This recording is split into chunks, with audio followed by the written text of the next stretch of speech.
चलिए अपने आत्मा के ज्ञान और ध्यान की ओर।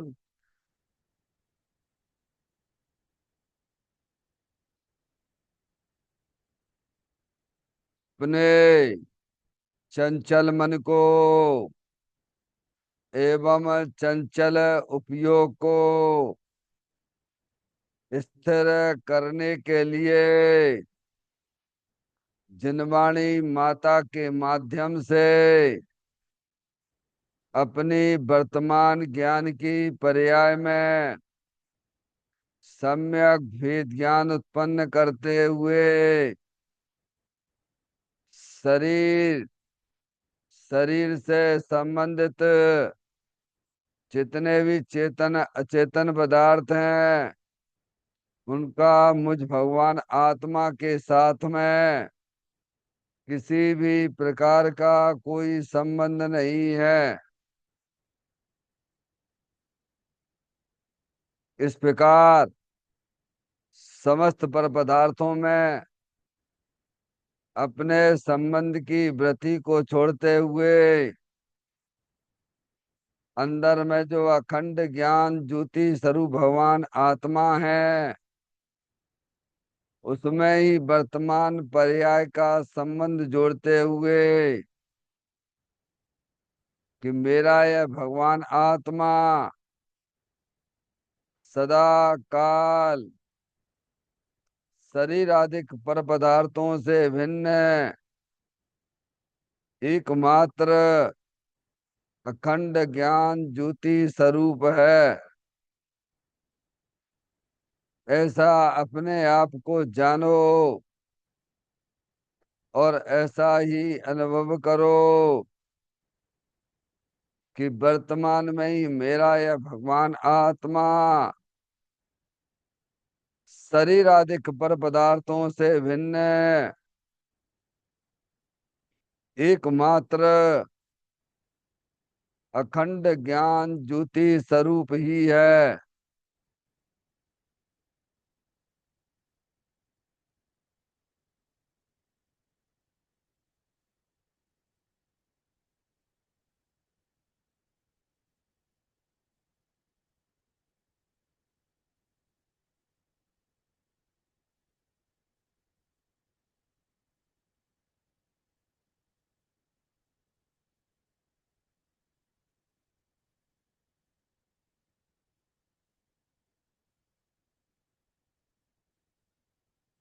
इसी प्रकार से संसार अवस्था में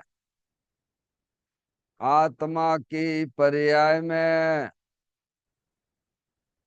जो विविध प्रकार की पुण्य पाप के परिणाम दिखाई देते हैं वे समस्त परिणाम पर द्रव्यों के लक्ष्य से होने वाले भाव हैं। वे हमारे आत्मा का स्वभाव नहीं है। ऐसे समस्त रागादिक परिणामों में एकत्व बुद्धि, ममत्व बुद्धि, कर्तृत्व बुद्धि, भोक्तृत्व बुद्धि तथा उन रागादिक परिणामों की ज्ञाता बुद्धि को भी छोड़ते हुए अंदर में जो अखंड ज्ञान ज्योति स्वरूप भगवान आत्मा है जो कि सदा काल शरीर रागादिक से भिन्न एकमात्र पूर्ण निराकुलता स्वरूप वाला है। ऐसा अपने आप को जानो और ऐसा ही अनुभव करो कि वर्तमान में ही मेरा यह भगवान आत्मा शरीर रागादिक से भिन्न एकमात्र पूर्ण वीतराग आनंद मूर्ति स्वरूप है।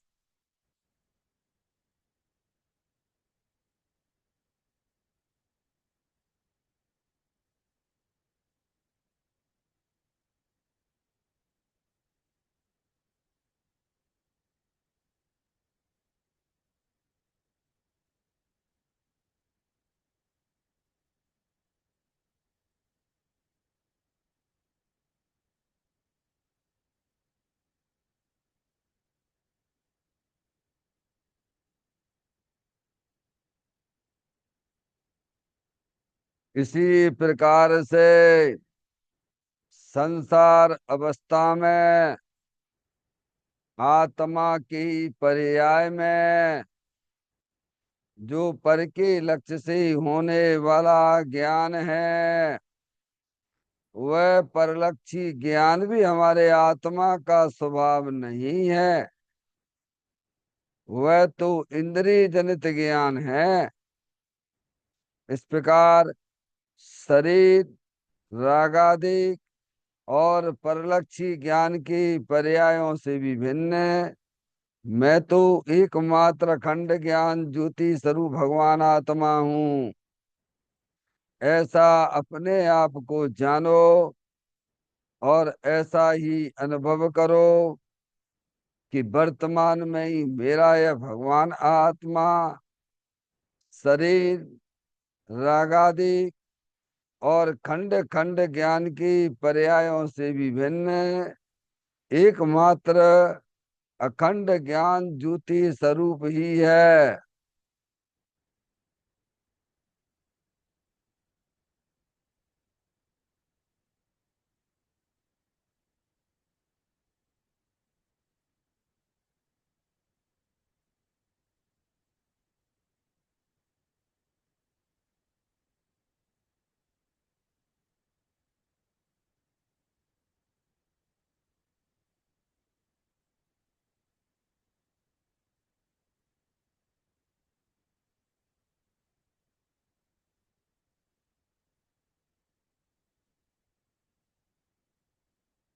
द्रव कर्म पाप कर्म नो कर्म रहित शुद्धात्म स्वरूपो को हम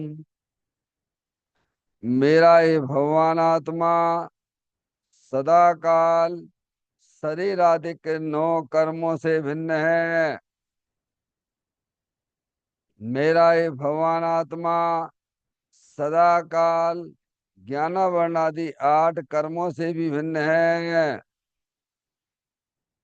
मेरा ये भगवान आत्मा सदा काल मोह राग देश भाव कर्मों से भी भिन्न है। इस प्रकार द्रव कर्म पाप कर्म नो कर्म तीनों कर्मों से रहित मैं तो एकमात्र परम पवित्र शुद्धात्म स्वरूप हूँ।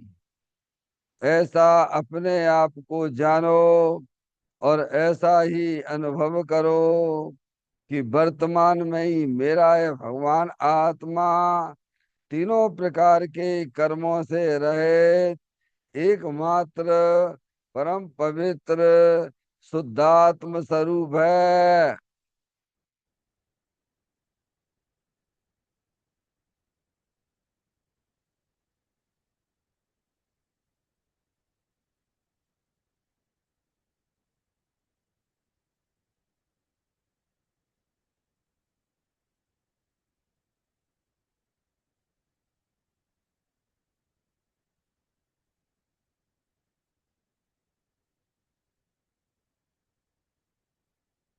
ओम नमः सिद्धेभ्यः। ओम नमः सिद्धेभ्यः। ओम नमः सिद्धेभ्यः। चिंतामणि सम स्वयं का चैतन्य तत्व महान है।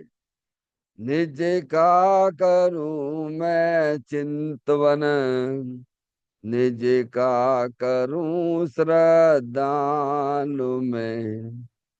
सोदा तुम्हारी देव है जो गुण अनंत निधान है। मैं स्वानुभव में देख लूं आत्मा स्वयं भगवान है।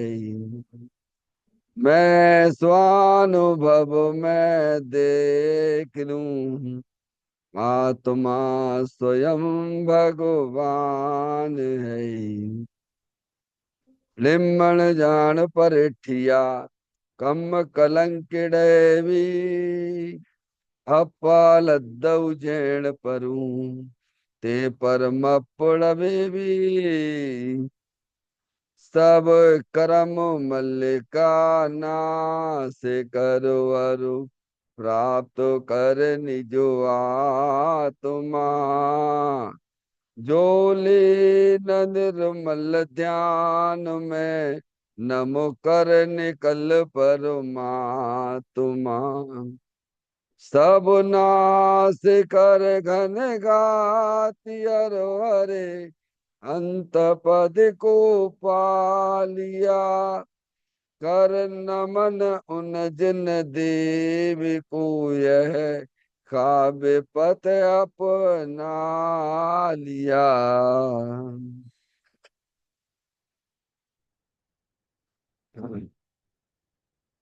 श्री योगसार जी नामक परम आध्यात्मिक ग्रंथ स्वाध्याय हेतु में विराजमान है। आज से 1400 वर्ष पहले इस महान पवित्र ग्रंथ की रचना दिगंबर संत योगेंद्र महाराज जी हुए हैं। उन्होंने इस महान पवित्र ग्रंथ की रचना की और उन्होंने इस ग्रंथ का नाम योगसार जी रखा। योगसार जी का सीधा सा अर्थ है मुक्ति के मार्ग में। योग का मतलब जोड़ होता है। किसका किसके साथ में जोड़ करना? तो अरियंत परमात्मा कहते हैं कि अपने वर्तमान सुत ज्ञान की पर्याय का अंदर में जो अपना त्रिकालिक ध्रुव भगवान आत्मा जो कि सदा काल द्रव कर्म पाप कर्म नो कर्म से रहित एकमात्र अखंड ज्ञान ज्योति स्वरूप है। ऐसी ज्ञायक प्रभु परमात्मा में अपनी वर्तमान सुत ज्ञान की पर्याय का संबंध जोड़ने का नाम योग है, जिसे शास्त्रीय भाषा में सम्यक दर्शन सम्यक ज्ञान भी कहते हैं। और उसमें ही अपनी वर्तमान पर्याय को मग्न कराना उसे सार कहते हैं। तो योग सार क्या हो गया?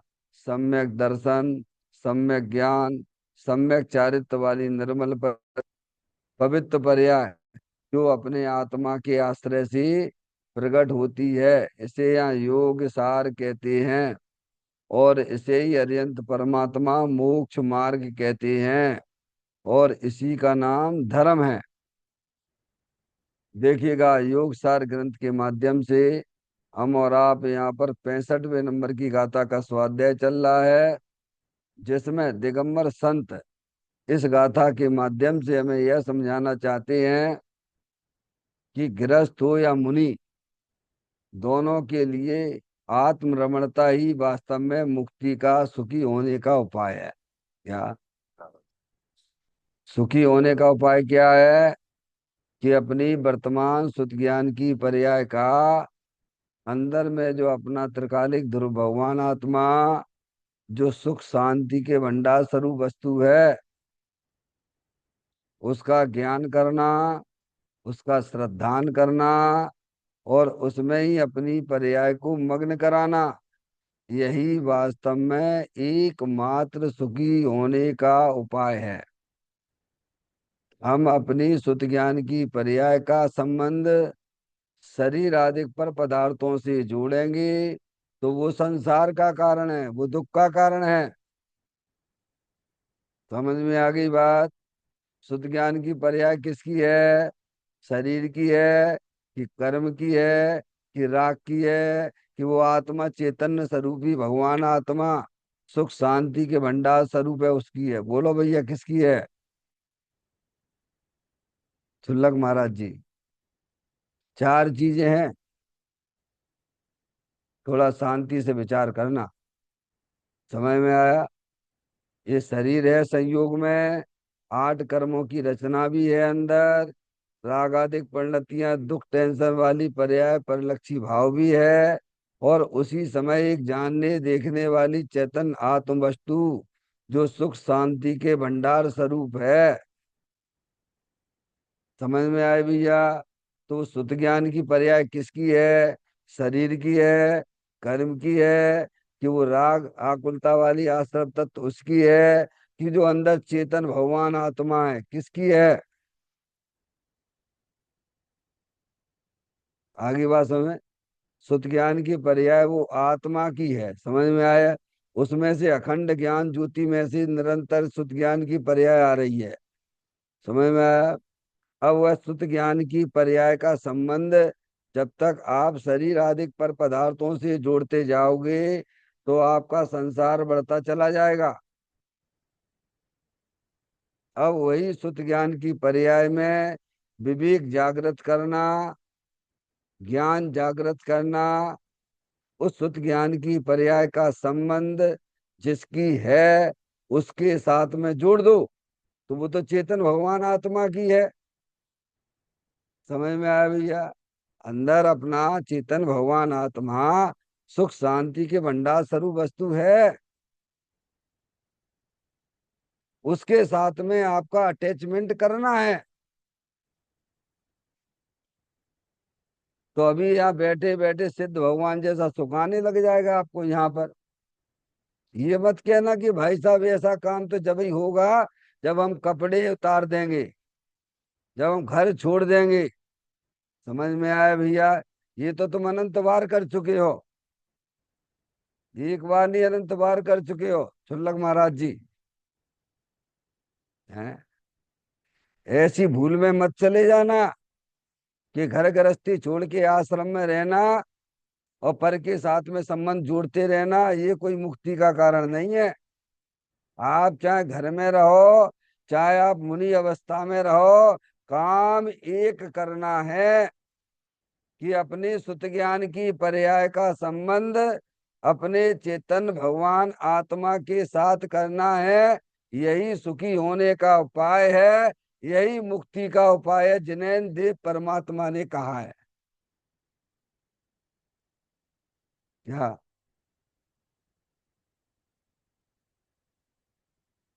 पारसमणि, अब ये काम जो कर लेते वे भव्य जीव है। जो ये काम करते हैं कि अपने सुत ज्ञान की पर्याय का संबंध अपना त्रिकालिक ध्रुव भगवान आत्मा के साथ जोड़ लेते हैं, वे आत्मा या सिद्ध भगवान जैसा यहाँ संसार अवस्था में गृहस्थ अवस्था में रहते हुए भगवान जैसा आनंद मिलता है उन्हें।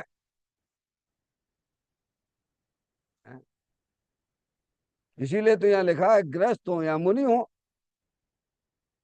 ये नहीं लिखा कि मुनियों को होता है, कहीं लिखा है गाथा में।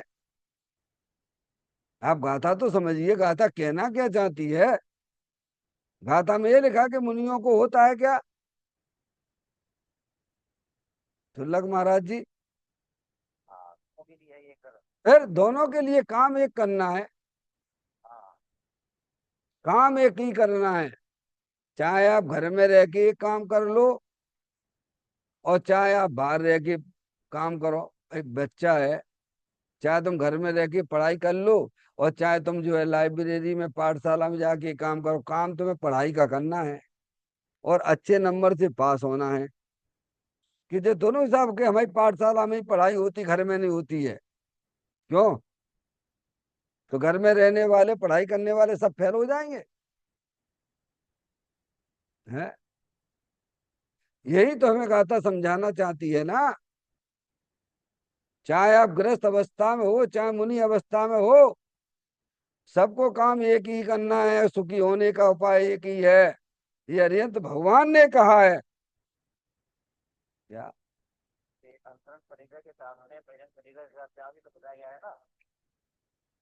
बताया गया है, सब कुछ बताया गया है, लेकिन सब कुछ करने के बाद बाहरी परिग्रह त्याग भी कर दिया और अपने आत्मा के साथ कनेक्शन नहीं जोड़ा तो फेल हो।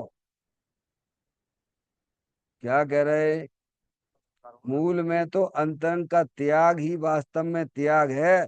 पर द्रव्य को तो आत्मा ने कहाँ ग्रहण किया है भगवान चुल्लक महाराज जी। पहले ये तो ज्ञान करो कि आत्मा की पर्याय में परद्रव, आत्मा की द्रव्य में, आत्मा की गुण में, आत्मा की पर्याय में पर द्रव का अत्यंत अभाव है। पर द्रव आत्मा की पर्याय में आता नहीं है। पर द्रव का पर आत्मा की पर्याय में ही नहीं है। हाँ, रागादिक परिणति आत्मा की पर्याय में है, पर रागादिक आत्मा में नहीं है। क्या कहा? दो बातें समझ में आई। पर द्रव ना तो आत्मा की द्रव में है, ना आत्मा की गुणों में है, ना आत्मा की पर्याय में। बराबर। छुल्लक महाराज जी, रागादिक परिणति ना आत्मा की द्रव में है, ना आत्मा की गुणों में है। हाँ, आत्मा की पर्याय में है, पर वो रागादिक परिणति आत्मा के द्रव में नहीं है। ऐसा सच्चा ज्ञान करना सबसे पहले। ताते जिनवर कथित तत्व अभ्यास करीजिए, संशय विभ्रम मोह त्याग आपो लख लीजिए। क्या?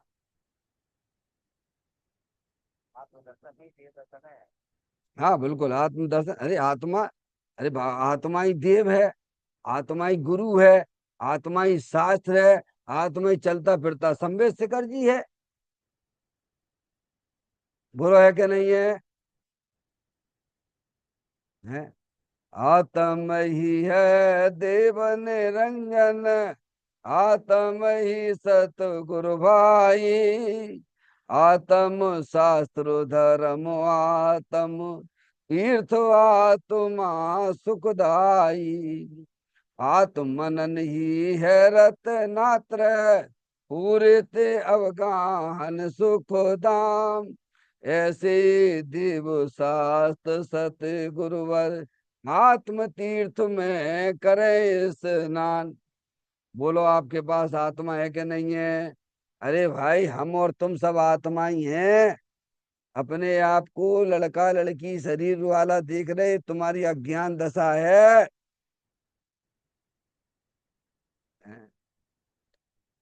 ना आत्मा श्रावक होता है, ना आत्मा मुनि होता है। समझ में आ गई बात भैया? जब आत्मा शरीर ही नहीं होता है, तो श्रावक और मुनि कहाँ से हो गया भगवान?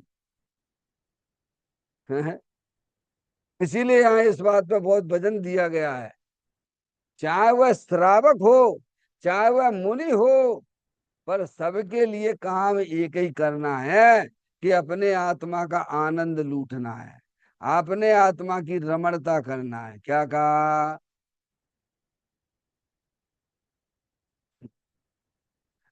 पारसमणि, समझ में आ रही बात? हम्म? कर सकते हो, बड़े आराम से कर सकते हो। देशव्रति त्रियंच में असंख्यात हैं। कितने हैं? देशव्रति श्रावक, देशव्रति कहते हैं श्रावक को। असंख्यात जीव त्रियंच गति में है। छुल्लक महाराज जी हैं, तो श्रावक हैं। तो इसका मतलब ये हो गया कि दो चौकड़ी कसाय का अभाव उसकी पर्याय में चल रहा है, और दो चौकड़ी के अभाव पूर्वक पीतरागानंद सब वो चल रही है। इसी का नाम तो श्रावक है भगवान। है।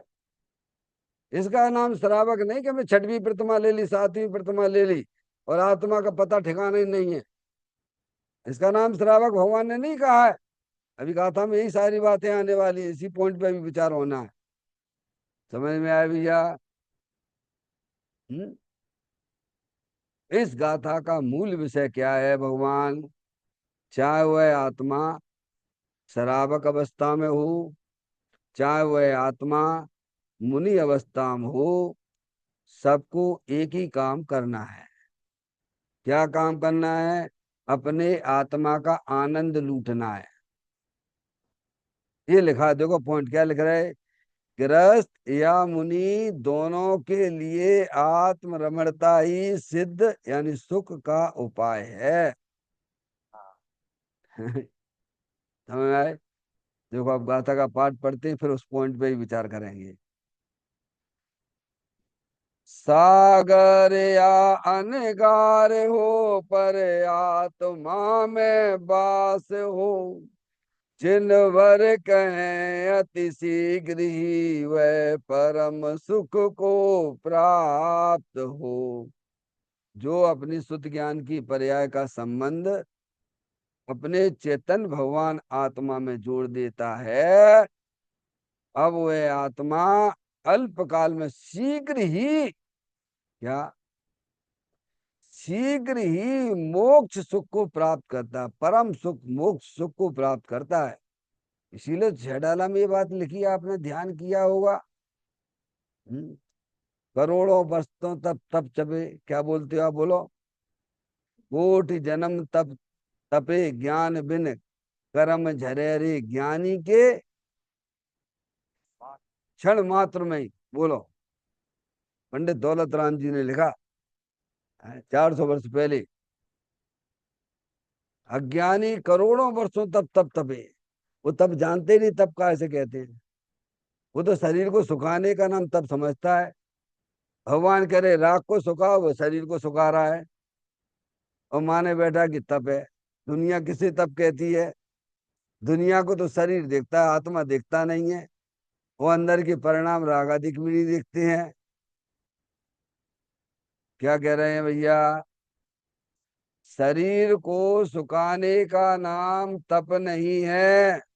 अंदर में जो रागादिक परिणतियां हरी भरी हो रही हैं, उनको सुखा देना।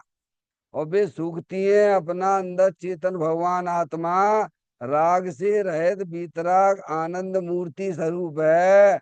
उसकी दृष्टि करने से, उसका आनंद लूटने से वे रागादिक परिणतियां सूख जाती हैं। उसे भगवान तप कहते हैं। क्या? इसलिए करोड़ों वर्षों तप तप तपे ज्ञानी क्षण क्षण मात्र में, बोलिए आप। कैसी कला ज्ञान की पर्याय में आ गई है। हैं चुल्लक महाराज जी, क्या बोल रहे हैं आप? ऐसे सबकी बात तो कोई करता नहीं है। ये हमारे आपके पुण्य के वजह से पूज्य गुरुदेव श्री का आना हुआ। भव्य जीवों ने उसको ग्रहण किया, समझा। अब नहीं करते हैं, उनकी भी जान है। लेकिन वस्तु स्वरूप तो ये है चुल्लक महाराज जी। हैं? वस्तु स्वरूप तो ये है। ये काम करने लायक है। और ये काम आप गृहस्थ अवस्था में हो, चाहे मुनि अवस्था में हो। राजेश भाई, 65वें नंबर की गाथा है, समझ में आया भैया? हम्म, तो कहते हैं अति शीघ्र ही। कौन अति शीघ्र मोक्ष में जाता है? बोलो, क्या परिभाषा निकली? अति शीघ्र ही, यानी जो भव्य जीव होते हैं। भव्य जीव किसे कहते हैं? जो अपनी सुत ज्ञान की पर्याय में भेद ज्ञान की ज्योति जलाते हुए अंदर त्रिकालिक ध्रुव भगवान आत्मा की दृष्टि करते हैं, उसका अवलंबन लेते हैं, वे भव्य जीव हैं। आपकी भव्यता आप पहचान सकते हो कि आप भव्य हो कि अभव्य हो। वैसे एक लक्षण भव्यता का और भी बताया गया था, पद्मनंदी पंचविंशति निकाय में भी कहा गया है। जैसे जो जो अपने आत्मा की बातें प्रसन्न चित्त से सुनता है, अभी भले ही उसे आत्मा की अनुभूति नहीं हुई है, वो जीव भी भव्य है। ये बाहर का लक्षण है। समझ में आया भैया? और जैसे आत्मा की बात से एलर्जी आती हो, क्या रखा है आत्मा की बातों में? वो तो अभव्य है। क्या? ऐसा अष्टपाउर जी में आचार्य कुंदकुन देव ने स्पष्ट लिखा है। जो ज्ञान से भ्रष्ट है, श्रद्धा से भ्रष्ट है, वो तो चारित्र से भी भ्रष्ट है। क्या कह रहे हैं? जो ज्ञान दर्शन से भ्रष्ट है, वो चारित्र से भी भ्रष्ट है। जो चारित्र से भ्रष्ट है, वो औरों को भी भ्रष्ट करता है। वह भ्रष्ट नहीं, महाभ्रष्ट है। आपने तो अब सिद्ध कर दिया। क्या कह रहे हैं चुल्लक महाराज जी? कर दिया आपने तो। ये तो वस्तु स्वरूप है, कर क्या दिया है? सब आचार्य कुंकुन देव ने स्पष्ट लिखा, कहता हूं मैं। जो श्रद्धा ज्ञान से भ्रष्ट है वो चारित्र से भ्रष्ट है। जो चारित्र से भ्रष्ट है वो अन्य जीवों को भ्रष्ट करता है, वह भ्रष्ट से भी भ्रष्ट है, महाभ्रष्ट है। भ्रष्ट नहीं कहना उसे, महाभ्रष्ट है। इसी ने तो लिखा है कि स्वयं जाएगा नरक में निगोद में, और जो उसके साथ अनुयायी है अनुमोदना करने वाले वे भी जाएंगे साथ में। सर्प से भी। हैं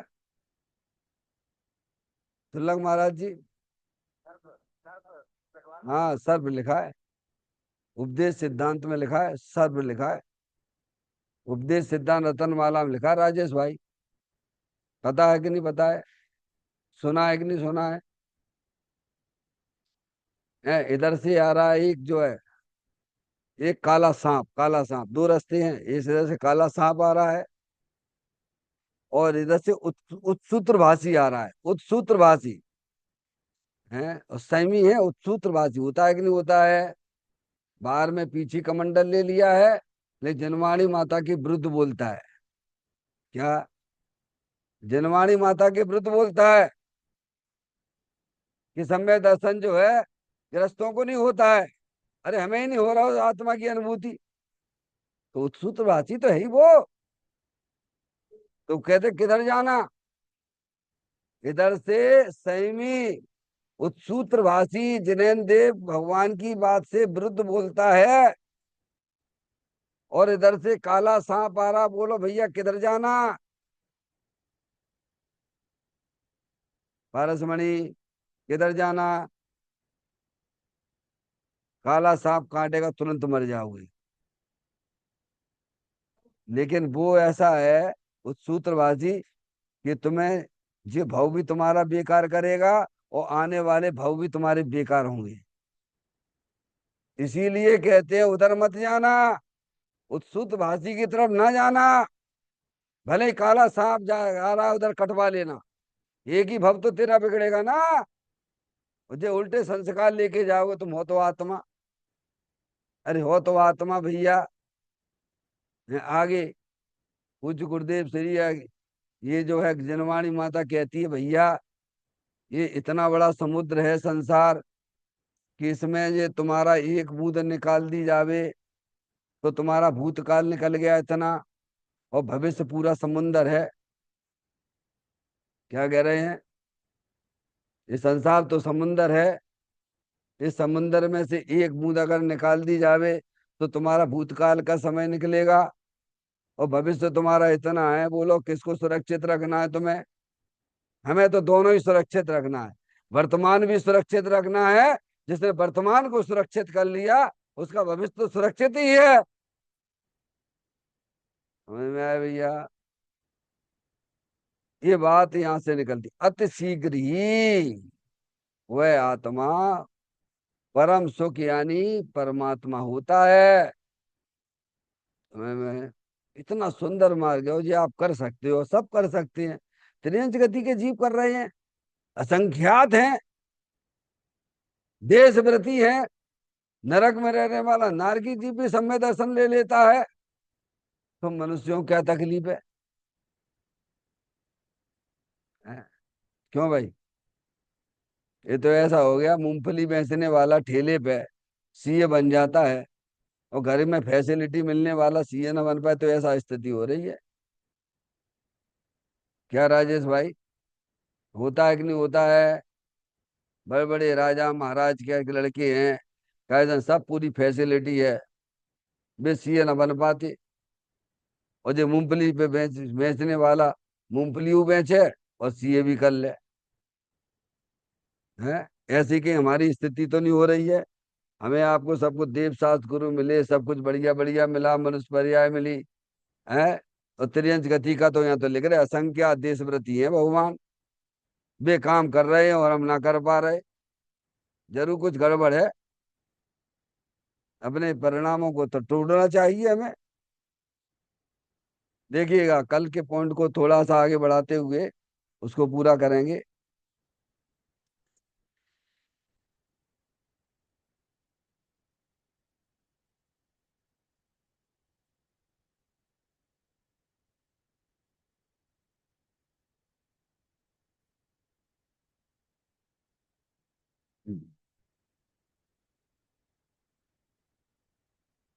समकिति को तीन कसाय चौकड़ियां हैं। मिल गया राजेश भाई। श्रावक को दो कसाय चौकड़ियां व मुनराज को मात्र एक कसाय चौकड़ी है, परंतु निश्चय से तीनों आत्मा में ही बसे हुए हैं। वे कसाय में राग में नहीं बसते, क्योंकि उनकी दृष्टि एक आत्मा पर ही है। रागादिक हैं, वे उन्हें जानते मात्र हैं। देखो क्या बात आई। समकिति यानी सम्यक दृष्टि, चौथे गुण स्थान वाला, जिसने अपनी वर्तमान शुद्ध ज्ञान की पर्याय में भेद ज्ञान की ज्योति जलाई हुई है। वह शरीर को भिन्न जानता है, कर्मों को भिन्न जानता है, राग को भिन्न जानता है, और चेतन भगवान आत्मा जो अंदर है वो मैं हूं। उसका नाम समकिति है। समकिति किसे कहना? अभी उसके जीवन में व्रत नहीं है, अव्रति है, लेकिन वर्तमान शुद्ध ज्ञान की पर्याय में भेद ज्ञान की ज्योति जल रही है। शरीर रागादि सबसे भिन्न अपने आप को अखंड ज्ञान ज्योति स्वरूप भगवान आत्मा जानता है, मानता है, और उस आत्मा का लाभ भी ले रहा है। उसे समकिति कहते हैं। आगे, तो जहाँ आत्मा समकिति होता है वहां उसकी पर्याय में क्या परिवर्तन हुआ? तो कहते हैं कि तीन चौकड़ी। देखो कल अपन ने समझा था, उसको थोड़ा सा अंश अभी लेते हुए फिर आगे। मोहिनी के दो भेद, एक दर्शन मोहिनी और एक चारित्र मोहिनी। दर्शन मोहिनी में मिथ्यात आएगा, और चारित्र मोहिनी में अनंतानुबंधी कसाय, अप्रत्याख्यान संबंधी कसाय, प्रत्याख्यान संबंधी कसाय, और संजुलन कसाय। और उन कसायों में क्रोध मान माया लोभ, चार चार ले लेना सभी में। और नीचे ले लेना आस रति अरति शोक भय जुगुप्सा स्त्री भेद पुरुष भेद नपुंसक भेद, नौ कसाएं। समझ में आया? एक तरफ रखिए दर्शन मोहिनी और दूसरी तरफ रखिए चारित्र मोहिनी। दर्शन मोहिनी में मिथ्या यानी आत्मा बेभान है, अंधकार में चला जा रहा है। समझ में आया? उसे कुछ भी पता नहीं है। चारित्र मोहिनी में, चारित्र मोहिनी के नीचे लिखिए आप अनंतानबंदी कसाय, अप्रत्याख्यान संबंधी कसाय, प्रत्याख्यान संबंधी कसाय, और संजुलन कसाय। अनंतानबंदी कसाय के नीचे लिखो क्रोध मान माया लोभ। क्रोध मान सबके आगे लिखो क्रोध मान माया लोभ, क्रोध मान माया लोभ। संजुलन के नीचे भी क्रोध मान माया लोभ। और सबके नीचे लिखो, उन क्रोध मान माया लोभ के नीचे लिखो हास रति हरति शोक भय चुगुप्सा स्त्री भेद पुरुष भेद नपुंसक भेद। सभी के नीचे लिख दीजिए, चारों के नीचे। जहां सम्यक दर्शन हुआ, सम्यक दर्शन यानी जब शुद्ध ज्ञान का परिणमन अपने त्रिकालिक ध्रुव भगवान आत्मा के साथ जुड़ गया, वह भाव शुद्ध ज्ञान की उत्पत्ति हुई। वहां क्या हुआ? दर्शन मोहिनी भाग गया, और एक चौकड़ी कसाय, एक चौकड़ी कसाय समझ गए? अनंतानबंदी कसाय। अनंतानबंदी कसाई नहीं गई है। अनंत क्रोध भी गया, अनंत मान भी, क्रोध मान माया लोभ भी गया। इतना ही नहीं, नीचे जो नौ कसाय वे भी चली गई। कितना साफ हो गया कचड़ा? देखो पर्याय में कितना कचड़ा साफ हो गया, कितना हल्कापन आ गया पर्याय में भैया। सम्यक दर्शन हुआ तो कितना हल्कापन आ गया। अभी उसके तीन चौकड़ी कसाय का सद्भाव है। तीन चौकड़ी कसाय में वो सब ले लेना, क्रोध मान माया लोभ हास रति अरति शोक भय जुगुप्सा, सबको अपने अपने अनुसार बंटवारा है उनका। दूसरा दृष्टांत देता हूं आपको, जो ग्रंथों के अंदर आया है।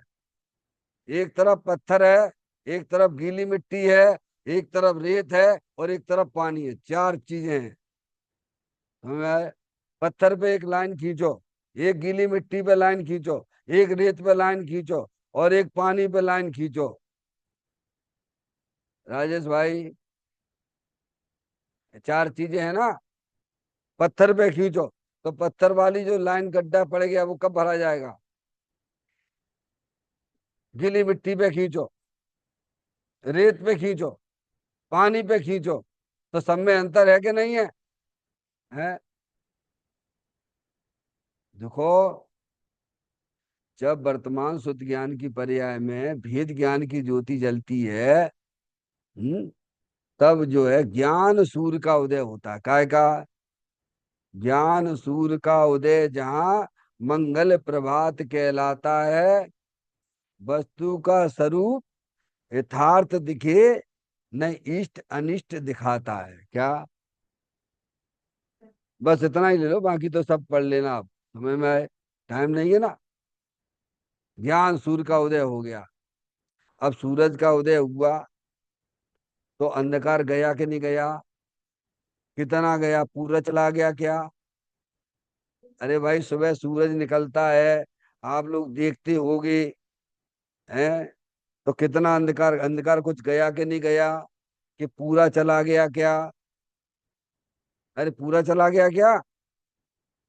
पर आप समझ तो गए, सूरज का उदय हो गया, इतना तो स्पष्ट दिखने लग गया ना। अब सब क्लियर दिखने लग गया सब तुम्हें। और अंधकार में कुछ नहीं, क्या कहाँ चलोगे, कहाँ दौड़ लगाओगे? तो अज्ञानी जीव अंधकार में ऐसी दौड़ लगा रहा, चलो रे चलो, चलो यहाँ चलो, माँ चलो, माँ चलो, माँ चलो। पर से नहीं, हमारा मूर्ख। तू लोकाकाश का पदार्थ है, लोकाकाश में रहेगा, लोकाकाश में आज तक गया नहीं, जाएगा भी नहीं। समझ में आया भैया? हम्म? तो सूरज का उदय हुआ तो प्रकाश हो गया, अंधकार भी हटा, प्रकाश भी आया। अब जैसे जैसे समय बढ़ता जाता है, उजाला बढ़ता जाता है, अंधकार खत्म होता है कि नहीं होता है? ऐसे ही आत्मा के परिणामों में भी यही परिवर्तन होता है। उसकी बात यहाँ पे ली गई है। आगे बात समझ राजेश भैया? है, उसकी बात यहाँ ली गई है कि समकृति को, सम्य दृष्टि जीव को अभी उसके परिणामों में तीन कसाय चौकड़ियों का सद्भाव है। तीन चौकड़ी कसाय कौन सी? कितना कचड़ा साफ किया? मिथ्यात्व वाला कचड़ा साफ किया, अज्ञानता वाला। और अनंत संसार को बढ़ाने वाला क्रोध मान माया लोभ साफ। हास रति अरति शोक भय जुगुप्सा स्त्री व पुरुष में नपुंसक भेद, ऐसा जो कचड़ा है वो मिथ्यात्व के साथ में चला गया। मिथ्यात्व भी गया, साथ में चारित्र मोहिनी की प्रकृतियों का भी गायब कर दी उसने। समझ में आ गए भैया? तीन चौकड़ी कसाय का सद्भाव है, सम्य दृष्टि जीव है। समझ में और उतना उसकी पर्याय में अतीन्द्रिय आनंद भी है। अरे जब उपयोग का अपने चेतन भगवान आत्मा की तरफ परिवर्तन हो गया तो उसकी पर्याय में अतीन्द्रिय आनंद आएगा कि नहीं आएगा? आप मुंह से मिठाई खाते हो तो आपका मुंह मीठा होता है कि नहीं होता है? और ज्ञानी का उपयोग अपने चेतन भगवान आत्मा अतीन्द्रिय आनंद स्वरूप है, उसका अवलंबन लिया, उसकी दृष्टि की, तो उसकी पर्याय में उतना अतीन्द्रिय आनंद आएगा कि नहीं आएगा? इसे भगवान धर्म कहते हैं। तो कहते हैं समकृति को तीन कसाय चौकड़िया ही पर्याय में विद्यमान है, लेकिन मिथ्यात और अनंतानबंदी कसाय चौकड़ी का तो उसने अभाव ही कर दिया। इतनी निराकुलता रहती है। देखो काम हुआ कि नहीं हुआ, बोलो भैया? है, इतना काम तो नरक में रहने वाला नार की सम्य दृष्टि कर लेता है। ठीक है। अब देखिए आगे, श्रावक को दो कसाय चौकड़ी हैं। श्रावक जिसकी अभी अपन ने पूर्व में चर्चा करी, असंख्यात त्रियंच गति के जीव श्रावक हैं। एक नहीं, असंख्यात। अब दो चौकड़ी कसाय का बाप किए हुए। अब तो उतना उनकी पर्याय में और आनंद बढ़ गया। क्या हो गया भैया? अरे सूरज निकला, उदय हुआ, फिर और थोड़ा और समय के अनुसार और देखो, और ज्यादा निकल गया तो और ज्यादा प्रकाश हो गया, और अंधकार हट गया। समझ में आया भैया? हम्म? यहाँ भी परिणामों में यही होता है। अभी चित्र है, आप पढ़ना, कभी समझना, टाइम निकाल के देखना। सब हमने इसमें सब परिणामों का बताया आपको। समझ में आया भैया? हम्म। तो क्या, श्रावक को दो कसाय चौकड़ी का, दो कसाय चौकड़ी का मतलब अनंतानबंदी अप्रत्याख्यान संबंधी चौकड़ी का तो अभाव कर दिया, और दो चौकड़ी यानी प्रत्याख्यान और संजुलन कसाय का भी सद्भाव है, उस श्रावक है, वह सम्यक श्रद्धावान है, विवेकवान है, चारित्रवान है,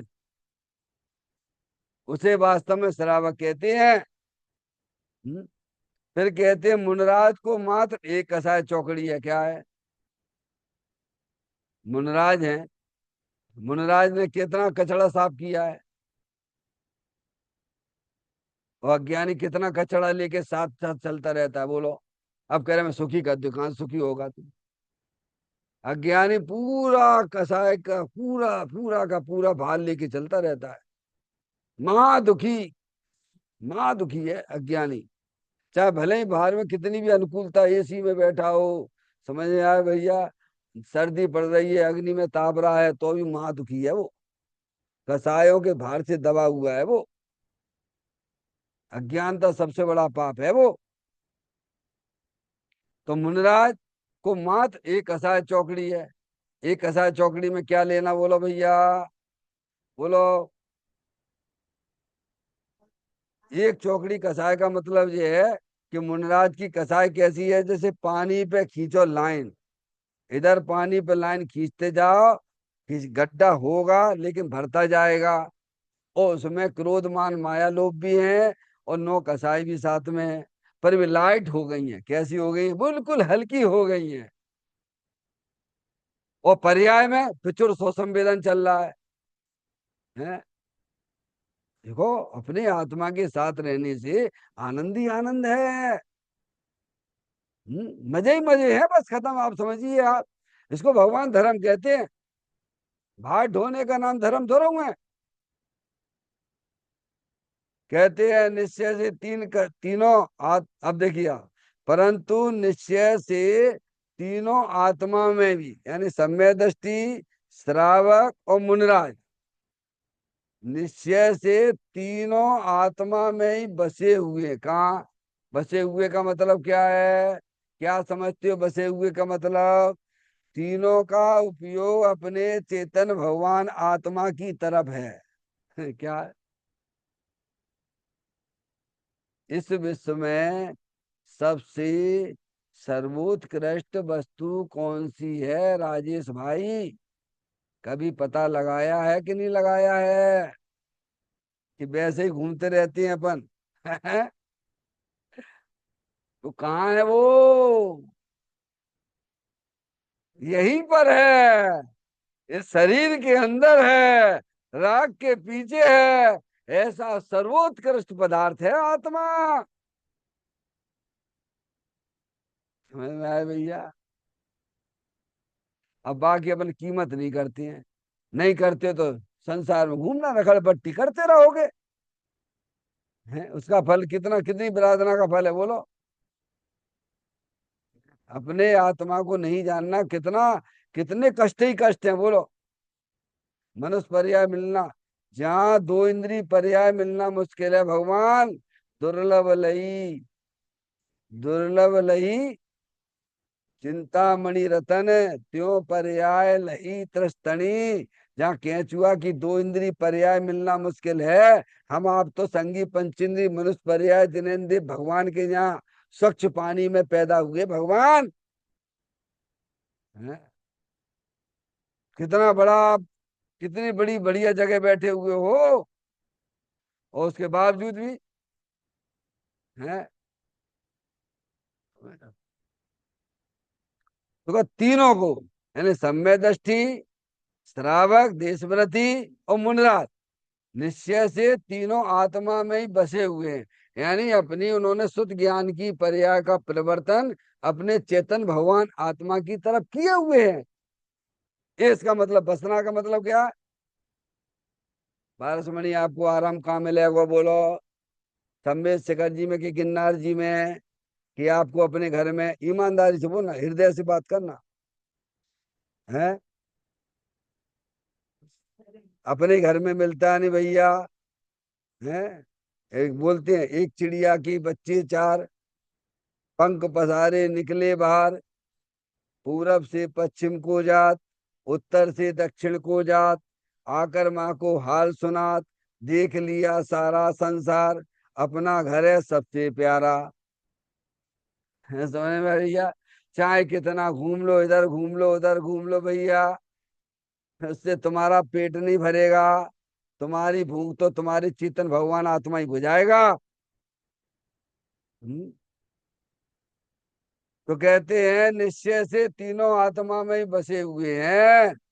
वे कसाय में, अब देखना, वे कसाय में राग में नहीं बसते। क्या कह रहे हैं? ज्ञानी की पर्याय में भी कसाय है, सम्यक दृष्टि जीव के पास में भी कसाय है, राग है। देशव्रति के पास भी कसाय है, राग है। मुनराज की पर्याय में भी कसाय राग है। पर वे वहां पर नहीं बसते हैं। वे अपने उपयोग का विश्राम अपने त्रिकालिक ध्रुव भगवान आत्मा में कराते हैं। ये लिख रहे हैं वो समय। राजेश भाई, ऐसा स्वाध्याय करो भगवान। वे कसाय में राग में नहीं बसते हैं, बसते हैं नहीं। कसाय भी है, जैसे शरीर है ना, ऐसे पर्याय में तीनों की अभी कसाय भी है, राग भी है। सम्यक दृष्टि है तो पुण्य पाप के परिणाम भी है। देशवरती है तो पुण्य पाप के परिणाम भी है। मुंडराज है तो पाप के परिणाम नहीं है, पुण्य के परिणाम भी है। पर वे अपना उपयोग वहां नहीं लगाते हैं। वे उपयोग अपने चेतन भगवान आत्मा में लगाते हैं, उसको कहते बसना है क्या। शरीर भी है, राग भी है, सब कुछ है। बना रहे ना, हमें किसी से क्या लेना देना। हमारा तो अपना चेतन भगवान आत्मा स्थायी वस्तु है, उसमें बसते हैं। क्योंकि क्यों नहीं बसते हैं, देखिए, क्योंकि उनकी दृष्टि एक आत्मा पर ही है। किस पर है? अरे जो आपको हमेशा सुख दे उसकी तरफ तो आप निहारते रहते हो ना। हैं? ज्ञानी है, ज्ञानी को निरंतर उनके ज्ञान में अपना आत्मा बसता है, तो बुरा क्या है भगवान? अज्ञानी क्या है? जो शरीर को सुख दे वो उसके ज्ञान में बसता रहता है। समझ में आया भैया? हालांकि वहां दुखी दुख है। और ज्ञानी की पर्याय में अगर अपना आत्मा उनका निरंतर सुख देता रहता है तो बसता है, तो उसमें क्या तकलीफ है तुम्हें? हम्म? क्योंकि उनकी दृष्टि में एक आत्मा पर ही है। आत्मा पर ही है। कहाँ पर है? आत्मा पर है। कहाँ है? देखो, अंदर चेतन वस्तु है कि नहीं है? तुम जानने देखने वाले हो कि नहीं हो? इसका कब अभाव हो जाता है बोलो भैया? राजेश जी, कब जानने देखने वाले ही रहते हो? घर में जानने देखने वाले नहीं रहते क्या? हैं? देखो, राग के परिणाम घर में भी आए, यहाँ भी आ रहे हैं। पर वे जा रहे हैं, आ रहे हैं। नहीं जाता आता तो कौन है? तो फिर अब क्या बात, दिक्कत क्या आ रही है भैया? हम्म? हैं? आत्मा पर ही रहती है। आने जाने पर दृष्टि मत दीजिए। उनके ज्ञान का, श्रद्धान का विषय क्या है ज्ञानियों का? अंदर जो आने जाने वाली चीज जो न कभी उपजता है, न जन्मता है, न मरता है, ऐसे चेतन भगवान आत्मा पर दृष्टि है। तो कहते हैं उनकी दृष्टियां, तीनों की दृष्टि उनकी, यानी उनकी का मतलब क्या है? समकिति की, श्रावक की, मुनराज की, तीनों की दृष्टि एक आत्मा पर ही है। क्योंकि वे तीनों आत्मा हैं। ना कोई वे शरीर वाले हैं, ना वो जो है बाहर के शरीर वाले, कोई नहीं है। ये तो शरीर के भेद हैं, समझ में आया? श्रावक मुनि, ये बाहर की ये चीजें हैं, ये तो शरीर के भेद हैं। लेकिन तीनों हैं कौन? आत्मा है। तो इसीलिए कहते हैं उनकी दृष्टि एक आत्मा पर ही है। रागादिक हैं। हम्म? पर वे उन्हें जानते मात्र हैं। क्या कह रहे हैं? किनको? ये उन्हें जानते हैं, ये कहना व्यवहार है। और आत्मा को ही जानते रहते, ये कहना निश्चय है। समझ में आती बात?